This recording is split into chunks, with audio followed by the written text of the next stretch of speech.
कथा भगवान श्री कृष्ण ने कहा कि हे अर्जुन, ब्रह्म या आत्मा क्या होती है। राधे राधे, जय श्री राम। तो मैं नीतू पंडित यूट्यूब चैनल पर आप सबका स्वागत करती हूँ।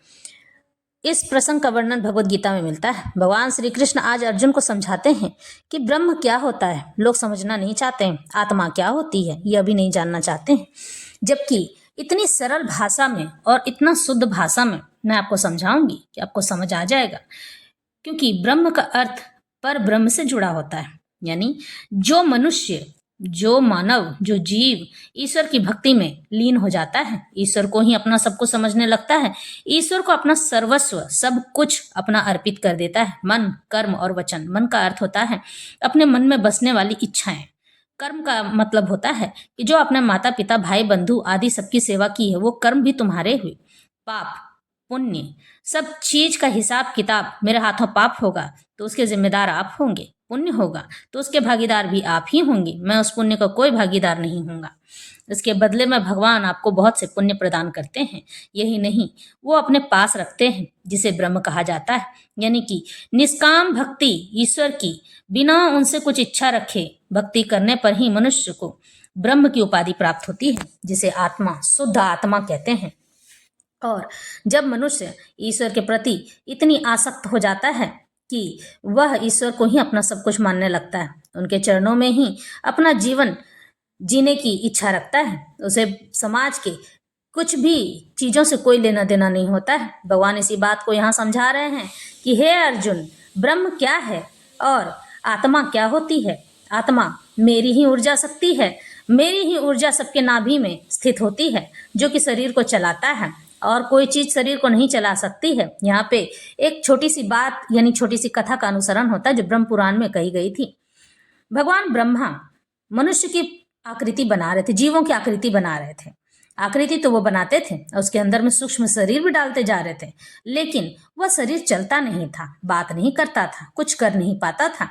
तब ब्रह्मा जी बहुत परेशान हो गए, और जब वो परेशान होने लगे तब उन्होंने अपनी आह्लादनी शक्ति का आह्वान किया। आह्वान करते हुए जब शक्ति उनके पास पहुंची, उनके अंदर में प्रवाहित हुई, तब जाके भगवान ने उसके अंदर में अपनी ऊर्जा शक्ति भर दी। यानी कि जो जीव थे, यानी मनुष्य, जीव जंतु, पशु पक्षी, पेड़ पौधे, सब में अपनी ऊर्जा शक्ति भरी। तब वह जीव सांस लेने लगा, चलने लगा और बात करने लगा। यही नहीं, जो जीव यानी कि जो खड़े रहते हैं, पेड़ पौधे, ये सब भी, इन सब में भी भगवान की ऊर्जा है। ये भी अपना कर्म करते हैं। जो पेड़ फलों से लदे हुए होने पर भी नीचे झुक जाते हैं और ग्रीष्म ऋतु में यानी कि गर्मी के दिनों में लोगों को छांव देते हैं। यही नहीं कि उन पेड़ों से निकलने वाले किसी भी चीज, किसी भी प्रकार की आहट को पेड़ पौधे भी समझते और सुनते हैं। जब आप किसी पेड़ को आप गाली देकर चले जाएंगे तो देखिएगा 10 दिन के अंदर वह पौधा मर जाएगा, वो पेड़ मर जाएगा।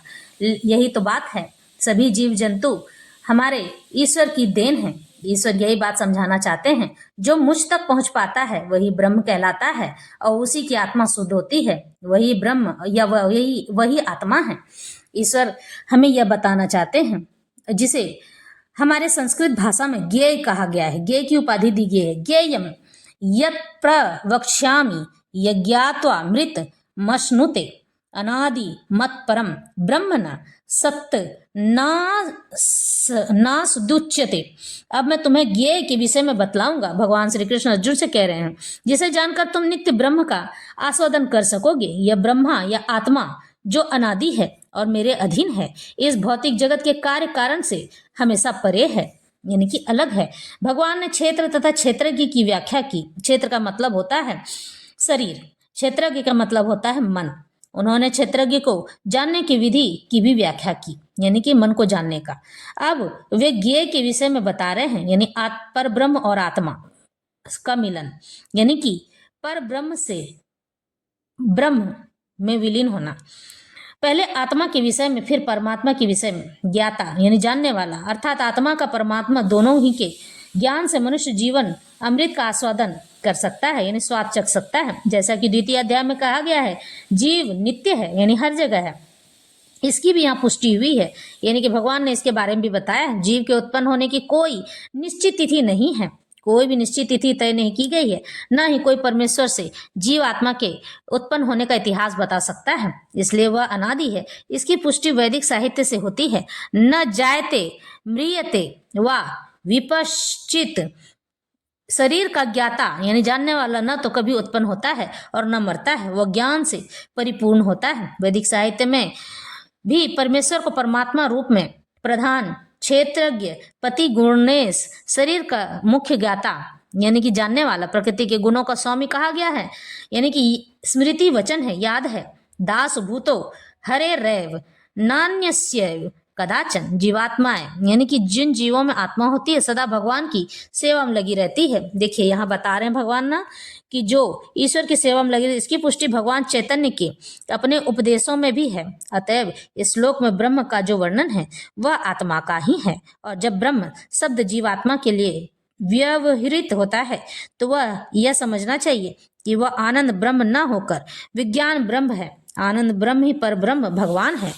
यानी कि जो आत्मा ईश्वर का अनुसरण करती है, ईश्वर को ही अपना सब कुछ मान लेती है और ईश्वर के शरण में ही रहना चाहती है, उनसे छोड़कर जाना नहीं चाहती है, तो वही आत्मा ब्रह्म हो जाती है। जो लोग पूजा पाठ ज्यादा करते हैं, ईश्वर की भक्ति में लीन रहते हैं, उनकी ऊर्जा यानी औरा बहुत ही मजबूत होती है। जो गलत खान का पान करने वाले व्यक्ति होते हैं, उनके नजदीक जाने पर वो लोग भी उनके औरा में आने पर पवित्र और पावन हो जाते हैं और ईश्वर की भक्ति में लीन हो जाते हैं। इसीलिए तो साधु संतों के पीछे कई लोग भागते रहते हैं, क्योंकि साधु संत का औरा ही इतना मजबूत होता है कि वह आकर्षण का केंद्र बन जाती है और उसके आकर्षण में लोग भागे भागे चले जाते हैं। और यह पवित्र ऊर्जा ही मनुष्य को अपने भीतर मिलती है और जब यह ईश्वर से प्रीति करने पर उन्हें यह औरा प्राप्त होता है, ऊर्जा प्राप्त होती है, तो वह व्यक्ति दिव्य से दिव्यतम हो जाता है, वही ब्रह्म हो जाता है।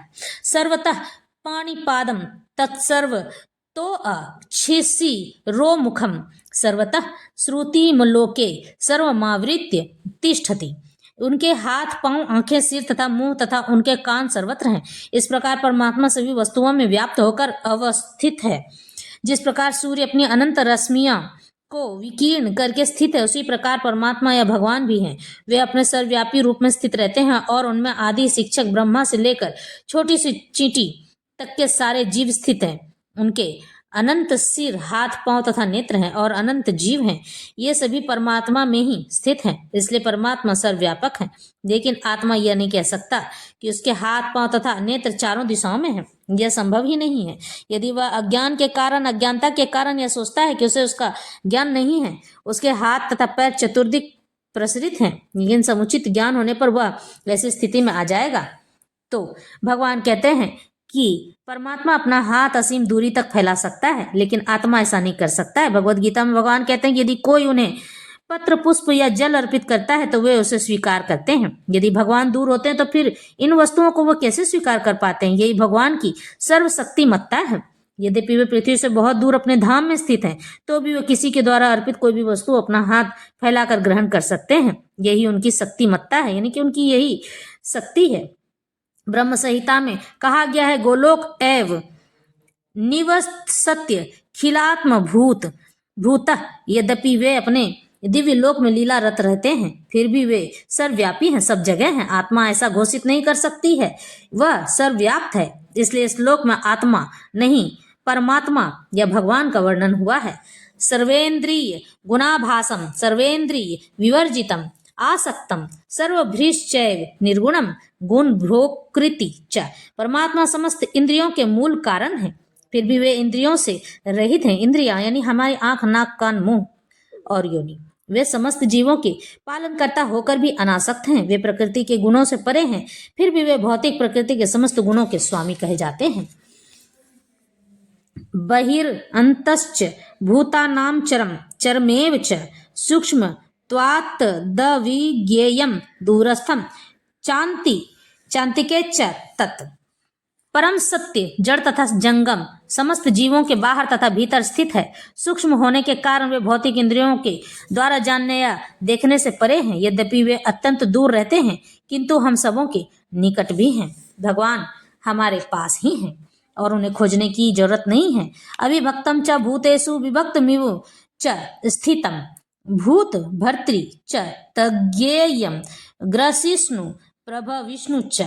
यद्यपि परमात्मा समस्त जीवों के मध्य विभाजित प्रतीत होता है,